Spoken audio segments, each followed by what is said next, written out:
dëgër këcc góor luñ ci bëgg dëgër këcc benn produit la boo xam ni c'est à base de plantes et de miel amul benn effet secondaire amul góob bu weex waaye da ngay toj sa monde de waaye bëccëg ak xaaji guddi foo toll di dëgër këcc day lay dolli kattan dolli la doole ba pare dëgëral la këcc te dëgër këcc traitement médecine traditionnelle chinoise ana adduna bi kan moo jëfandikoowul médecine traditionnelle chinoise adduna bi yépp a koy jëfandikoo dëgër këcc ma nga bàyyeekoo Chine dëgër këcc c'est 100% naturel amul benn effet secondaire dëgër këcc livraison en toute discrétion 77 423 94 94 wala 77 423 97 97 numéro bu baax baa ngi noonu 77 423 97 97 guddi gi day neex kër gi day neex gàlle bi day neex féppay neex féppay dëgër këcc. présenté UNICEF. loolu la ñuy wax de.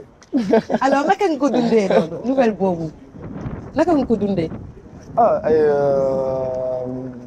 bàyyi leen ma pour sama wolof bi kay sama wolof bi leerut quoi kon damay wax anglais merci.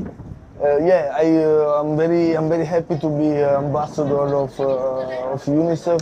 It's a big opportunity to be here, and when I received the. kontaan naa loolu nekk ambassadeur UNICEF mbégte bu rëy la ma ñëw fii ba ma jotee proposition pour nekk seen ambassadeur si saa si dama nangu si lañu ma woo ma dem New York ma xamal leen du ñu ma tàbb ni sama réew laa koy tàmbali muy Sénégal.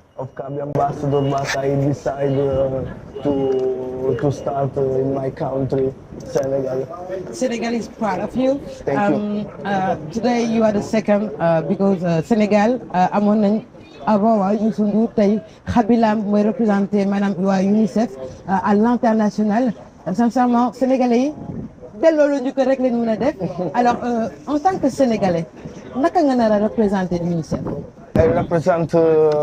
I'm Senegalese. Yeah, I represent UNICEF as a Senegalese. Sénégalais laa ba noppi kon dinaa teewal sama dëkk bu baax dinaa def sama kéemtulaay kàttan ngir taxawu xale yu bëri te duma yem ci xale yi nekk Sénégal kese waaye xale àddina bi yépp lay dimbali.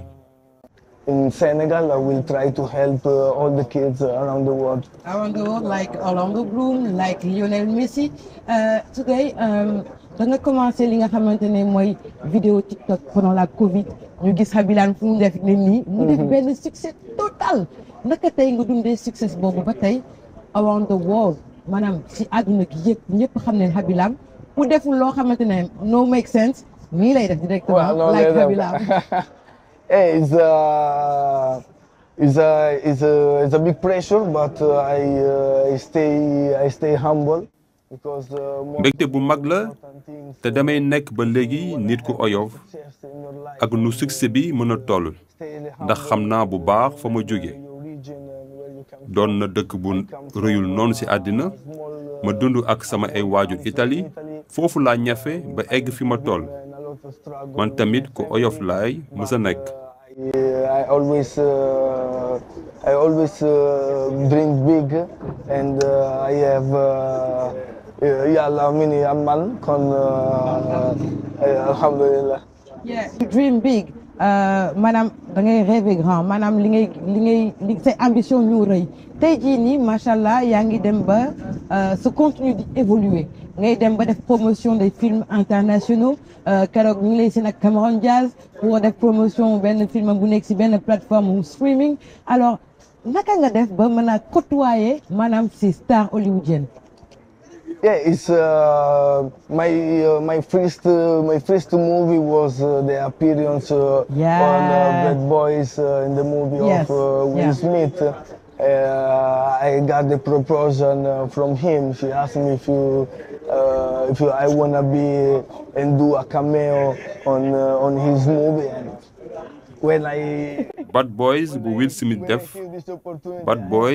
Smith def la njëkk feeñ.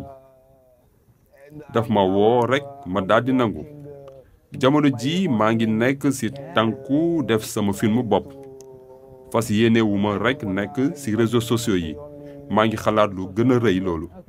Say before, somebody have to dream big. Yes. And my dream big is one day to win an Oscar.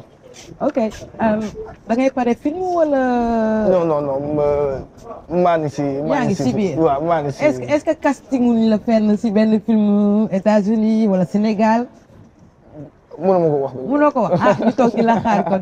alors tey jii nii mën naa maanaam am sa impression tey jii maanaam influenceur créateur de contenu yi nga xam ne ñu ngi Sénégal tey bu fekkoonte ne waroon nañ am lu ñu améliorer pour mën a yokk visibilité à l'international yan conseil la nga leen di jox pour ñu mën a maanaam gën a taxaw si li nga xamante ne mooy liggéeyu créateur de contenu. Yeah, as I said before, to dream big.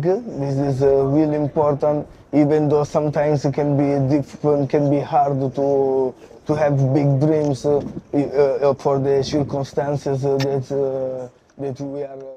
mooy ñu am gis-gis bu sori di xalaat lu rëy am jubluwaay te def lépp ngir daj ko li ëpp solo mooy nekk nit ku oyof te simple dañu war a def fulla ci lu ñuy def suñu bëggee atteindre seen objectif. Never reach to the place, but to your point where you want to arrive.